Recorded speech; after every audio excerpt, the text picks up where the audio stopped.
Hello everyone, my name is Bhavna Sharma and welcome to my YouTube channel that is Alchemy Chemistry Classes. Okay, so आज का जो हमारा topic है वो है ऑर्गेनिक केमिस्ट्री के ऊपर और टॉपिक का नाम जैसे कि आप देख ही रहे हैं important oxidising and reducing agent in organic chemistry. देखिए ऑर्गेनिक केमिस्ट्री में ना एक बहुत बेसिक सा टॉपिक होता है कन्वर्जन, और कन्वर्जन्स बहुत प्रकार की होती हैं, है ना। मगर ना कन्वर्जन्स के अंदर भी कई बार ऐसा हो रहा होता है ऑक्सीडेशन हो रही होती है या उस सब्सटेंस की रिडक्शन हो रही होती है। तो प्रॉब्लम ये आती है, आधी से ज़्यादा जनता को तो यही नहीं पता होता कि भाई वहाँ ऑक्सीडेशन हो रही है ये रिडक्शन हो रही है, और अगर पता चल गया तो कौन सा सूटेबल रिएजेंट हमें लेना चाहिए ये नहीं पता होता, है ना। और अगर आपको ये चीज़ पता चल जाए ना तो आपकी बहुत बड़ी प्रॉब्लम सॉल्व हो जाएगी, यकीन मानिए। जैसे ये रिएक्शन मैंने आपको अभी लिख के दी हुई है, इसमें CH3COH जो है CH3CH में कन्वर्ट हो रहा है, CH3CH3 में आई मीन।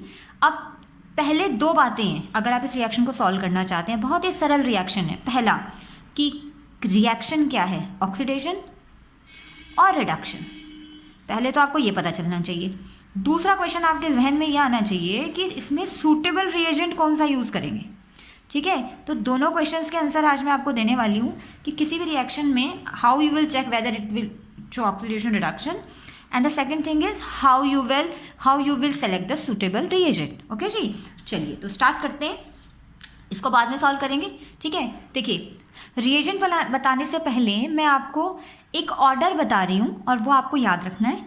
उस ऑर्डर से हमें पता चलता है कि भाई उस रिएक्शन में क्या होने वाला है। अब अगर आप ये टॉपिक देख रहे हैं तो मैं यकीन मान के चल रही हूँ कि आपको भी समझना है ना, तभी देख रहे हैं। तो आपने क्या करना है, सबसे पहले सबसे ज़रूरी बात, आपकी केमिस्ट्री के नोटबुक नोट्स जहाँ भी आप बनाते हैं, ठीक है, वो कॉपी निकाल लीजिए और मेरे साथ साथ लिखना स्टार्ट कीजिए, क्योंकि जो जो मैं आपको पॉइंट बताऊंगी उनको आपको नोट डाउन करना है, ठीक है। चलिए देखिए ऑर्डर ये कहता है कि सबसे पहले आपके पास होता है अल्केन। अगर आप अल्केन का ऑक्सीडेशन कर देते हैं, बेटा दिस इज़ ऑक्सीडेशन का साइन, और मैंने ऑक्सीडेशन का साइन लिया ये, तो उसके बाद मिलता है आपको अल्कोहल। अल्कोहल का ऑक्सीडेशन करने पे आपको मिलते हैं एल्डिहाइड या कीटोन, डिपेंड करता है कि आपका अल्कोहल का डिग्री क्या है। मैं आपको थोड़ी देर में बताती हूँ अभी ये बात, ठीक है। एल्डिहाइड और कीटोन की ऑक्सीडेशन करने पे आप ओ फॉर ऑक्सीडेशन आपको मिलेगा कार्बोक्सिलिक एसिड। तो ध्यान दीजिएगा एल्डिहाइड और कीटोन सेम लेवल पे हैं, these are in same level, okay. अगर आप उसका उल्टा लिखें तो कार्बोक्सिलिक एसिड का रिडक्शन करने पे आपको मिलता है एल्डिहाइड और कीटोन, एल्डिहाइड और कीटोन की रिडक्शन करने पे आपको मिलता है अल्कोहल, और अल्कोहल की रिडक्शन करने पे आपको मिलते हैं अल्कीन, ठीक है, याद रहेगा। अच्छा, इसके अलावा अगर आप किसी को नहीं पता तो मैं साइड में बता भी देती हूँ कि अल्कोहल का जनरल फॉर्मूला होता है ROH, एल्डिहाइड का होता है RCHO, कीटोन का होता है RCOR, और कार्बोक्सिलिक एसिड का होता है RCOH। ये इनके जनरल फॉर्मूलाज होते हैं, ओके। चलिए जैसे अल्कोहल का मैं लिख देती हूँ, अल्कोहल होते हैं ROH, एल्डिहाइड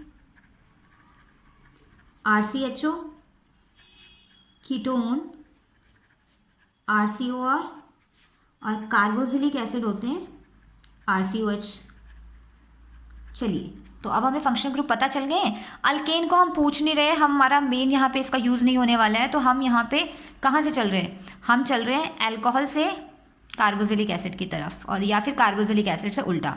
तो आपको इतना समझ आ गया है, ठीक है। अल्केन होते हैं RH, अगर आप लिखना चाहते हैं तो लिख सकते हैं अल्केन होते हैं RH, मतलब सिंपल हाइड्रोकार्बन, ठीक है। तो जैसे मैंने आपको रिएक्शन अभी बताई थी ये वाली कि CH3COH से CH3CH बन रहा है, तो ये क्या है, देखिए ये एक कार्बोक्सिलिक एसिड है और यहाँ पे मिल रहा है हाइड्रोकार्बन यानी कि अल्केन।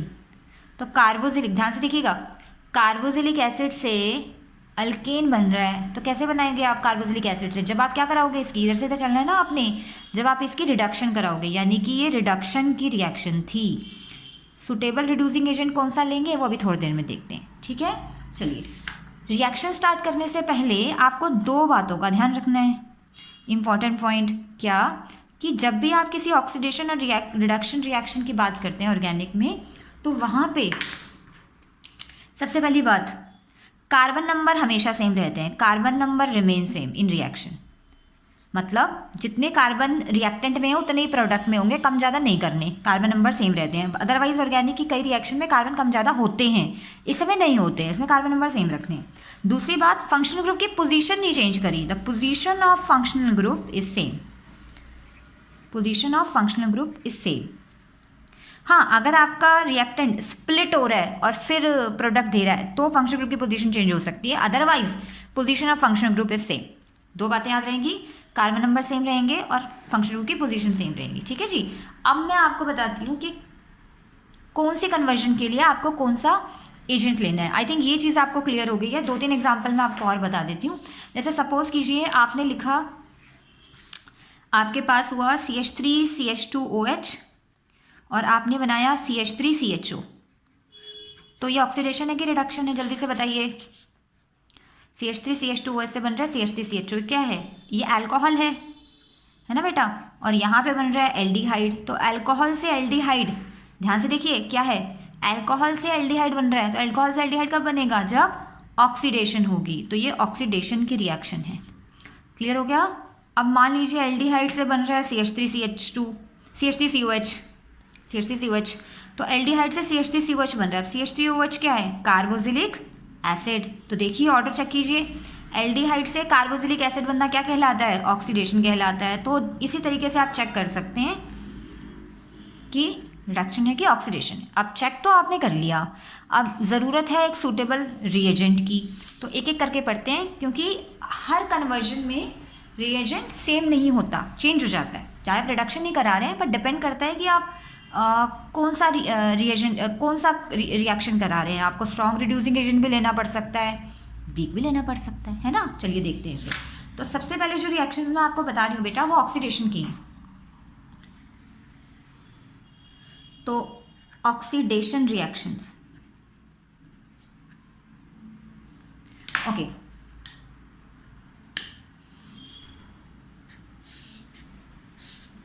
ऑक्सीडेशन रिएक्शन देखिए जी, पहले मैं आपको बता रही हूँ, सपोज कीजिए आपने लिया अल्कोहल,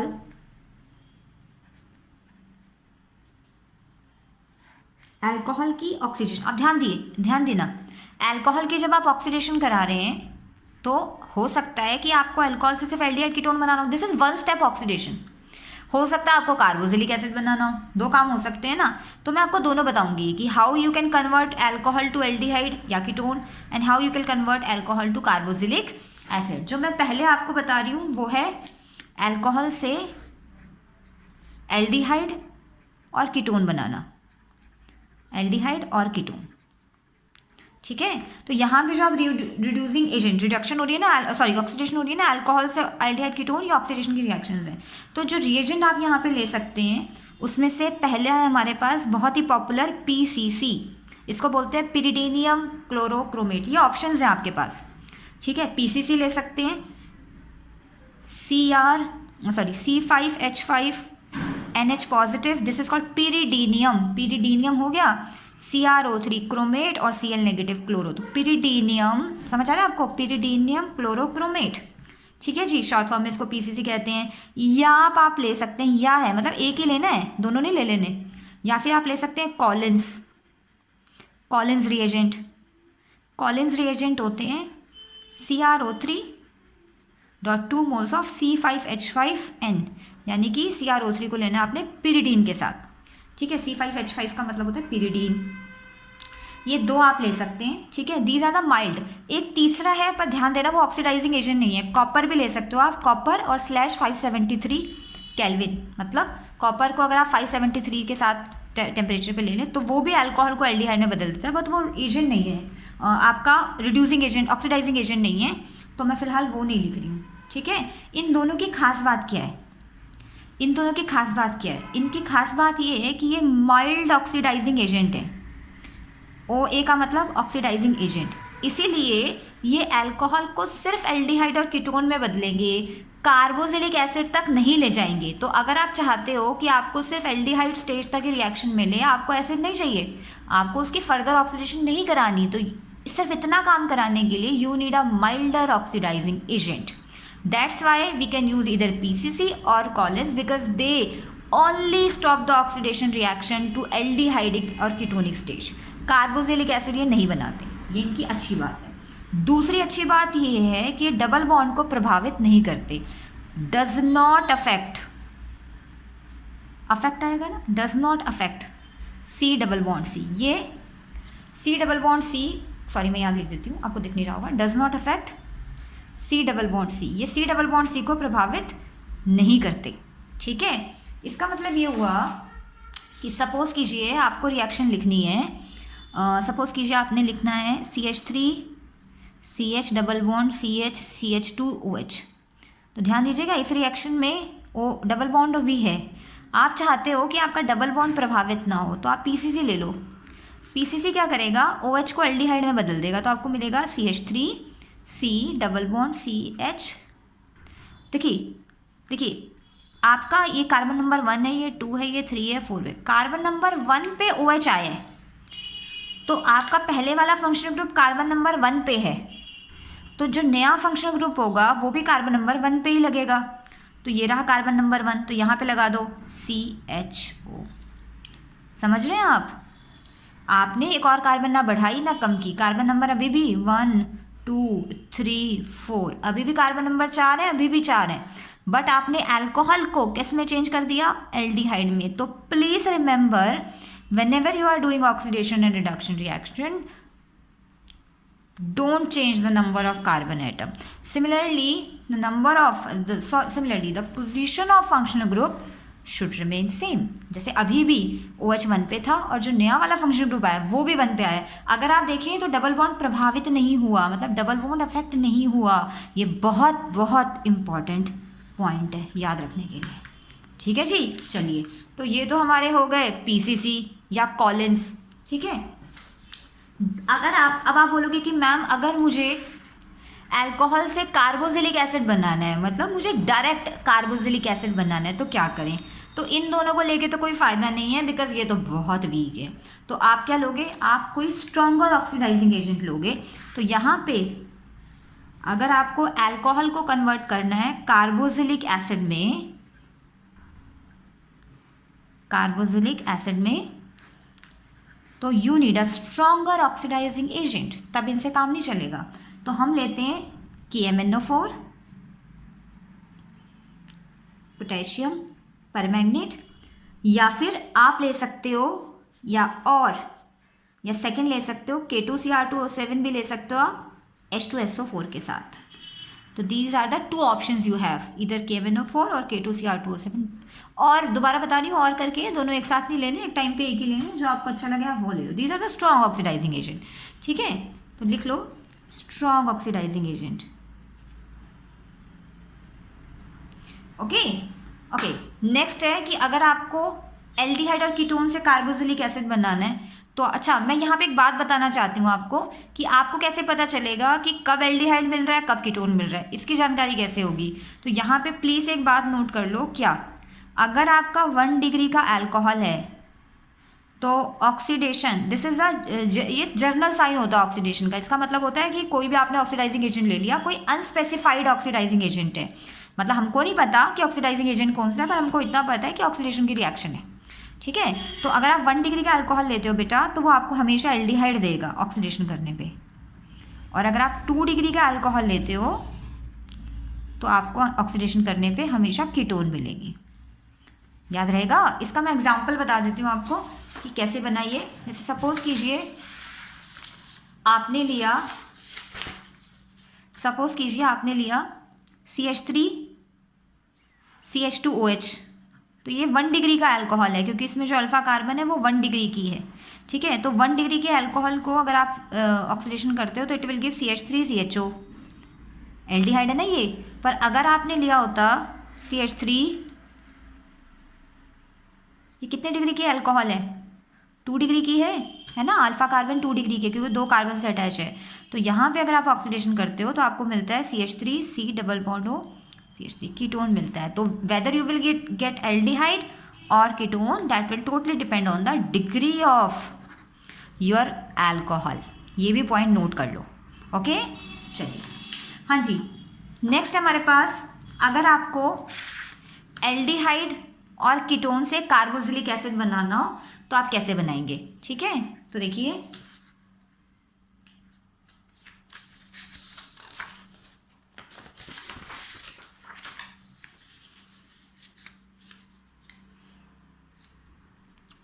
ओके, नेक्स्ट है एल्डिहाइड कीटोन से अगर आपको कार्बोक्सिलिक एसिड, अल्कोहल से कैसे बनाना है वो तो आपको पता चल गया, एल्डिहाइड और कीटोन से आप कैसे बनाएंगे। तो देखिए अगर आप एल्डिहाइड से कार्बोक्सिलिक एसिड बना रहे हैं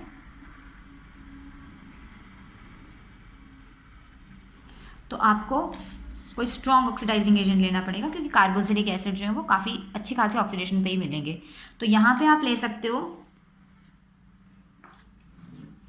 K2Cr2O7, अभी मैंने आपको बताया स्ट्रॉन्ग ऑक्सीडाइजिंग एजेंट है, /H2SO4, KMnO4 भी ले सकते हो आप ऐसे तो, ठीक है। और अगर आपको कीटोन से बनाना है कार्बोक्सिलिक एसिड तो अगेन आपको कोई स्ट्रॉन्ग ऑक्सीडाइजिंग एजेंट लेना पड़ेगा, लाइक K2Cr2O7, H2SO4, या आप ले सकते हो कॉन्सेंट्रेटेड HNO3, ये भी बहुत स्ट्रॉन्ग ऑक्सीडाइजिंग एजेंट होता है, या फिर आप ले सकते हो KMnO4 एसिडिक मीडियम में। तो आपके पास 3 ऑप्शन है, ये या ये। ओके, यहाँ पे भी आप KMnO4 ले सकते हो वैसे एल्डिहाइड से कार्बोक्सिलिक एसिड बनाने में। ओके चलिए ध्यान दीजिएगा, जब आप कीटोन से कार्बोक्सिलिक एसिड बनाते हैं, मैं आपको ये वाला पॉइंट थोड़ा समझाना चाहती हूँ। जब आप कीटोन से कार्बोक्सिलिक एसिड बनाते हैं तो स्प्लिट होता है कीटोन की स्प्लिटिंग हो जाती है। जैसे एग्जांपल है आपके पास, सपोज कीजिए आपने लिखा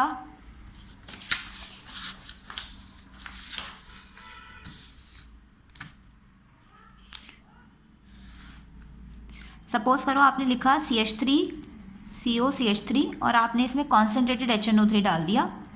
तो रिएक्शन कराने के लिए, अब देखिए कार्बोक्सिलिक एसिड हमेशा एंड पे होते हैं, एंड वाली कार्बन पे होते हैं, जबकि कीटोन तो बीच में है। और अभी मैंने आपको समझाया है कि फंक्शनल ग्रुप की पोजीशन सेम रहती है, तो यहाँ सेम कैसे रह सकते हैं, क्योंकि कार्बोक्सिलिक एसिड बीच में तो आ नहीं सकते।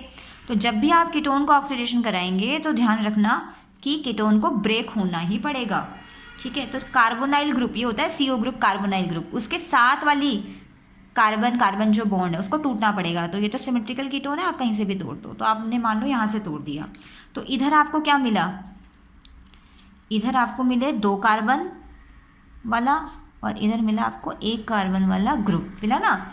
तो आपको 2 टाइप का कार्बोक्सिलिक एसिड मिलेगा, एक 2 कार्बन वाला और एक 1 कार्बन वाला। तो आपको मिलेगा CH3COH, 2 कार्बन वाला कार्बोक्सिलिक एसिड प्लस 1 कार्बन वाला कार्बोक्सिलिक एसिड HCOH, याद रहेगा। तो स्प्लिटिंग हो जाती है यहाँ पे, प्लीज रिमेंबर कीटोन के केस में स्प्लिटिंग के बाद ही आपको कार्बोक्सिलिक एसिड मिलते हैं, क्योंकि कार्बोक्सिलिक ग्रुप हमेशा एंड पे लगे होते हैं जबकि कीटोन हमेशा बीच में होती है, ठीक है। तो यू विल गेट आपको मिक्सचर मिलेगा, और सेम भी हो सकता है डिफरेंट भी हो सकता है, ठीक है, but you will get different carboxylic acid और मे बी सेम।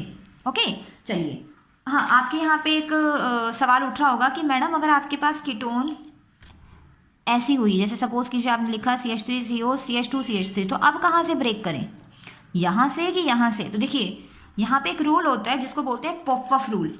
रूल ये कहता है कि कार्बोनाइल ग्रुप को आप इस तरीके से स्प्लिट करो, this is called carbonyl group. Ketone में कार्बोनाइल ग्रुप इस तरीके वहाँ जाएगा जहाँ पे कार्बन कम है। तो देखिए यहाँ पे आपके कार्बोनाइल ग्रुप के इस साइड यहाँ पे 2 कार्बन है, यहाँ पे कार्बोनाइल ग्रुप के साइड में 2 कार्बन है और यहाँ पे कार्बोनाइल ग्रुप के साइड में 1 कार्बन है। तो कार्बोनाइल ग्रुप वहाँ जाएगा जहाँ पे कार्बन कम है।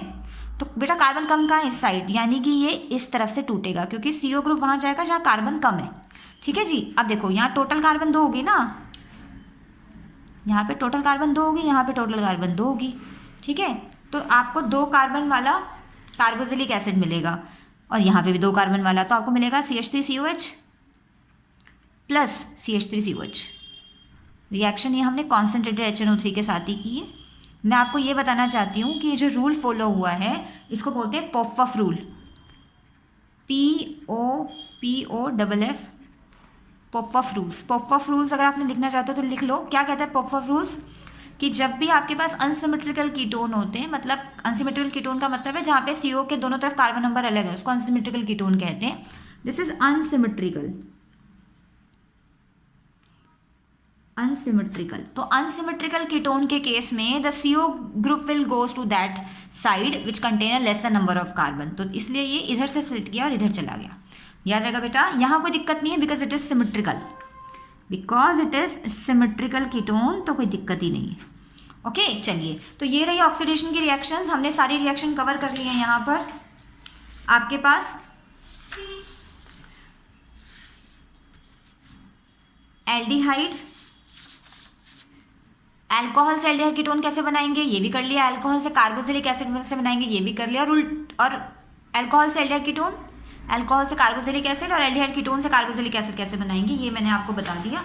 ये रिएजेंट हमने लिखे हैं, आप इन्हें नोट कर सकते हो, ये अल्कोहल के लिए थे, ठीक है, देख लिया आपने, और ये आपके पास है एल्डिहाइड और कीटोन के लिए। ओके चलिए, अब हम आगे चलने वाले हैं अपनी रिडक्शन की रिएक्शंस पे। चलिए तो हेडिंग डालिए,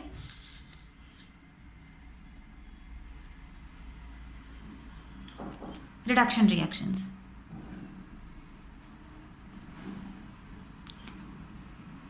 लास्ट से स्टार्ट करते हैं। लास्ट में हमको क्या मिलता है, लास्ट में हमें मिलता है कार्बोक्सिलिक एसिड, मिलता है ना कार्बोक्सिलिक एसिड। चलिए फिर कार्बोक्सिलिक एसिड से स्टार्ट करते हैं। हाँ जी, सबसे पहले आपके पास देखिए कार्बोक्सिलिक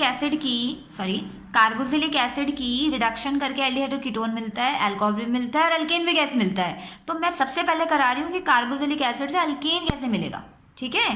तो चलिए फिर लिखिए,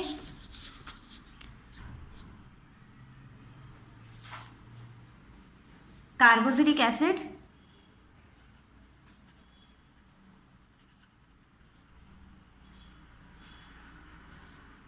से सबसे पहले हम बना रहे हैं अल्केन,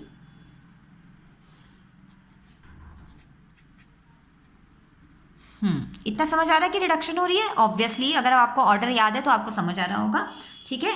तो यहाँ पे हम क्या करते हैं बेटा, यहाँ पे हम दो रिड्यूसिंग एजेंट ले सकते हैं, या तो हम ले सकते हैं, सॉरी यहाँ पे एक ही लेते हैं, वो होता है HI प्लस रेड फॉस्फोरस, और हीटिंग कर देते हैं हम ऑलमोस्ट 473 केल्विन के आसपास। तो HI red phosphorus is very very strong reducing agent, ये कार्बोक्सिलिक एसिड को डायरेक्ट अल्केन में कन्वर्ट करते हैं। देखिए कितनी लंबी चौड़ी रिडक्शन हुई है, मतलब कार्बोक्सिलिक एसिड से पहले एल्डिहाइड कीटोन बना होगा, फिर अल्कोहल बना होगा, फिर अल्केन बना होगा। तो देखिए कितना तगड़ा जंप मारा है इसने, देख रहे हैं आप। और ये किसकी वजह से हुआ, HI और रेड फॉस्फोरस की वजह से हुआ। तो मान रहे हैं कितना स्ट्रॉन्ग ऑक्सीडाइजिंग रिड्यूसिंग एजेंट है ना। चलिए सपोज कीजिए आपको बनाना है अल्कोहल, कार्बोक्सिलिक एसिड से आपको बनानी है अल्कोहल, तो ये भी रिडक्शन है वैसे, बट यहाँ पे आप HI रेड फॉस्फोरस नहीं लेंगे वरना वो आपको अल्केन दे देगा। तो यहाँ पे जो बेटा हम लेते हैं वो पहला होता है, या तो आप ले लीजिए lithium aluminium hydride, it is very strong reducing agent with ether, और सेकेंड स्टेप में करा दीजिए, मतलब पहले स्टेप में आपने लिथियम एल्यूमिनियम हाइड्राइड ले लिया और सेकेंड स्टेप में आपने इसकी करा दी हाइड्रोलिसिस। HCO पॉजिटिव का मतलब होता है हाइड्रोलिसिस। या आप ले सकते हैं, दूसरा ऑप्शन है आपके पास B2S6 डाइबोरेन ईथर के साथ, ये भी बहुत अच्छा एजेंट है, और सेकेंड स्टेप में आप करा सकते हैं हाइड्रोलिसिस। तो ये आपके पास दो ऑप्शंस हैं, या तो आप ये लीजिए या तो ये ले लीजिए, lithium aluminium hydride followed by hydrolysis, या फिर डाइबोरेन ईथर के साथ फॉलोड बाय हाइड्रोलिसिस। दोनों केसेस में you will gate alcohol. Okay, now next हमारे पास अब है एल्डिहाइड और कीटोन से आपको अल्कोहल कैसे मिलेगी या अल्केन कैसे मिलेगी। तो इसमें भी दो हैं आपके पास ऑप्शन,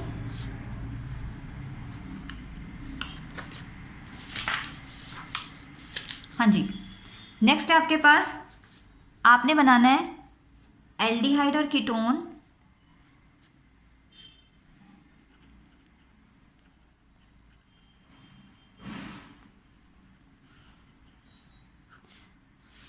एक बार हम बना रहे हैं अल्कोहल, ठीक है। नाउ अल्कोहल बनाने के लिए आप बहुत सारे रिड्यूसिंग एजेंट ले सकते हैं, यहाँ पर बहुत ऑप्शन है आपके पास। पहला है हाइड्रोजन प्लस निकल प्लेटिनम पैलेडियम, इसको बोलते हैं कैटालिटिक हाइड्रोजिनेशन, क्योंकि हाइड्रोजन डायरेक्ट ऐड हो रही है तो इसको हाइड्रोजिनेशन, और क्योंकि ये कैटालिस्ट के प्रेजेंस में है तो इसको कैटालिटिक हाइड्रोजिनेशन। मैं नाम लिख देती हूँ ब्रैकेट में, कैटालिटिक, क्योंकि कैटलिस्ट के प्रेजेंस में है ना, निकल प्लेटिनम पैलेडियम और कैटलिस्ट, इसको बोलते हैं कैटालिटिक हाइड्रोजिनेशन, क्योंकि हाइड्रोजन आप डायरेक्ट ऐड कर रहे हैं। अगर आपको ऐसा मेंशन हो तो आपको यही लेना है, ठीक है जी। दूसरा ऑप्शन आप ले सकते हो लिथियम एल्यूमिनियम हाइड्राइड, या फिर NaBH4, और या फिर सोडियम ले सकते हो आप इथेनॉल के साथ। तो आप 4 ऑप्शन है, हाइड्रोजन, कैटालिटिक हाइड्रोजनेशन, अगर आप कोई एजेंट लेना चाहते हो तो लिथियम एल्यूमिनियम हाइड्राइड, NaBH4, या फिर सोडियम इथेनॉल के साथ। Lithium aluminium hydride, sodium borohydride. ठीक है, क्या फ़र्क है इसमें मैं आपको बताती हूँ थोड़ा सा कि लिथियम एल्यूमिनियम हाइड्राइड और NaBH4 में फ़र्क क्या है। ठीक है, देखिए लिथियम एल्यूमिनियम हाइड्राइड ज़्यादा स्ट्रॉन्ग है, लिथियम एल्यूमिनियम हाइड्राइड ज़्यादा स्ट्रॉन्ग है NaBH4 से, दिस इज़ मोर स्ट्रॉन्ग, पहली बात। और क्योंकि ये ज़्यादा स्ट्रॉन्ग है तो एल्कोहल एल्डिहाइड कीटोन को तो सारे रिड्यूस कर सकते हैं। ठीक है, जो मेजर फर्क आ रहा है वो आ रहा है कि ये एस्टर और कार्बोक्सिलिक एसिड को रिड्यूस नहीं कर सकता, कैन नॉट रिड्यूस, ये मेजर फर्क है। एस्टर्स एंड कार्बोक्सिलिक एसिड इनको रिड्यूस नहीं कर सकता, ध्यान दीजिएगा। कार्बोक्सिलिक एसिड शॉर्ट फॉर्म में दिख रहा है ना आपको, इट कैन रिड्यूस, मतलब can reduce carboxylic acid and ester. ठीक है, ये रिड्यूस नहीं कर सकता, this is a major difference. हाँ जी, इसके अलावा अगर आपको कोई कहे एल्डिहाइड और कीटोन से you have to prepare alkane, aldehyde और कीटोन से अगर आपको अल्केन बनानी है तो आप क्या करेंगे, तो फिर आप यहाँ पे 3 रिड्यूसिंग एजेंट ले सकते हैं। पहला है, या तो आप ले लीजिए, फर्स्ट है जिंक मरकरी स्लैश HCl। इस रिएक्शन को zinc mercury slash HCl, aldehyde ketone से अल्कीन बनाना जिंक मरकरी स्लैश HCl की प्रेजेंस में, इस रिएक्शन को कहते हैं क्लिमंजन, क्लिमंजन रिडक्शन। चाहते हो अगर आप याद करना तो करनी भी चाहिए वैसे। ठीक है, दूसरा ऑप्शन है आपके पास, या तो ये ले लीजिए, या दूसरा ऑप्शन है आपके पास, इसमें आपको फर्स्ट स्टेप में इसको हाइड्रोजीन के साथ ट्रीट करना होता है, NH2 को हाइड्रोजीन कहते हैं, और सेकेंड स्टेप में आपको इसे KOH और ग्लाइकोल के साथ हीट करना होता है। ये इकट्ठे है, NH2 के साथ सेकेंड फर्स्ट स्टेप, और दूसरे स्टेप में KOH और ग्लाइकोल के साथ। ये 2 स्टेप की रिएक्शन है। ठीक है, इसको बोलते हैं वोल्फ किश्नर, स्पेलिंग मुझे याद नहीं है पर मैं लिखने की कोशिश करती हूँ, वोल्फ किश्नर रिडक्शन। स्पेलिंग मुझे जनरली स्पेलिंग्स मुझे नहीं याद रहती हैं, पता नहीं क्या प्रॉब्लम है, मैं स्पेलिंग भूल जाती हूँ।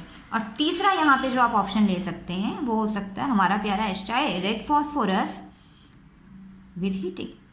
तो यू हैव 3 ऑप्शंस। ओके जी, चलिए, तो अल्कोहल से एल्डिहाइड कीटोन को अल्कोहल में भी चेंज कर सकते हो, या फिर कीटोन अल्केन में भी चेंज कर सकते हो। यहाँ पे मैं आपको एक और ऑप्शन बताना चाहती हूँ, जो है कुछ इम्पॉर्टेंट रिड्यूसिंग एजेंट मैं आपको बताना चाहती हूँ। एक बहुत इंपॉर्टेंट रिड्यूसिंग एजेंट है डाइबल, डाइबल H भी बोलते हैं इसको, डाइबल H, इसका मतलब होता है डाई आइसोब्यूटाइल एल्यूमिनियम हाइड्राइड, डाइबल। ठीक है, डाइबल क्या करता है, देखिए डाइबल का काम क्या है। अगर आपके पास है RCN जिसको बोलते हैं नाइट्राइल, अल्केन नाइट्राइल, तो अगर आप उससे बनाना चाहते हो RCHO एल्डिहाइड, तो ये नाइट्राइल को एल्डिहाइड में कन्वर्ट करता है, नाइट्राइड को एल्डिहाइड में कन्वर्ट करता है। इसके लिए what you have to do, पहले स्टेप में you have to use DIBAL H, और सेकेंड स्टेप में you have to do hydrolysis. इसका एक और काम है क्या, ये एस्टर को एल्डिहाइड में कन्वर्ट करता है, मतलब ये रिड्यूसिंग एजेंट हुआ ना बेटा, ये रिड्यूसिंग एजेंट हुआ, तो ये एस्टर को भी एल्डिहाइड में कन्वर्ट करता है। रिएजेंट वही यूज़ करना आपने, डाइबल H, और सेकेंड स्टेप में हाइड्रोलिसिस। तो डाइबल का काम क्या है, कन्वर्ट नाइट्राइल टू एल्डिहाइड या फिर एस्टर टू एल्डिहाइड। ठीक है, इसका मेन अच्छी बात क्या है, इसकी जो इंपॉर्टेंट बात है और काफ़ी यूज़ होती है, क्या ये डबल बॉन्ड को प्रभावित नहीं करता, does not affect C double bond C। ये बहुत ज़रूरी बात है, क्योंकि कई रिएक्शंस में ऐसा होता है कि आपको पता ही नहीं होता C डबल बॉन्ड C का क्या करें। ठीक है, तो ये मैंने आपको सारे रिड्यूसिंग और ऑक्सीडाइजिंग एजेंट बता दिए, आई होप आपने इनको नोट डाउन कर लिया होगा। ओके, सो ये कुछ क्वेश्चंस मैंने लिखे हुए हैं यहाँ पर आप लोगों के लिए, ठीक है। आपने लेक्चर पूरा पढ़ लिया है, आपने सारे एजेंट नोट डाउन कर लिए हैं, इनका क्या काम है, कहाँ यूज़ करते हैं, सब कर लिया है। तो अब आपको क्या करना है बेटा, ये जो रिएजेंट्स ये जो मैंने क्वेश्चंस लिखे हुए हैं, आपको इनके आंसर नोटबुक में लिखने हैं। ओके, चलिए ये आपको खुद करना है काम। चलिए आज इतना ही करते हैं, फिर मुलाकात होगी नए ऑर्गेनिक के एक टॉपिक के साथ। आगे मैं और भी बहुत टॉपिक लेकर आने वाली हूँ, शॉर्ट ट्रिक्स लेकर आने वाली हूँ। ओके, चलिए, थैंक यू सो मच।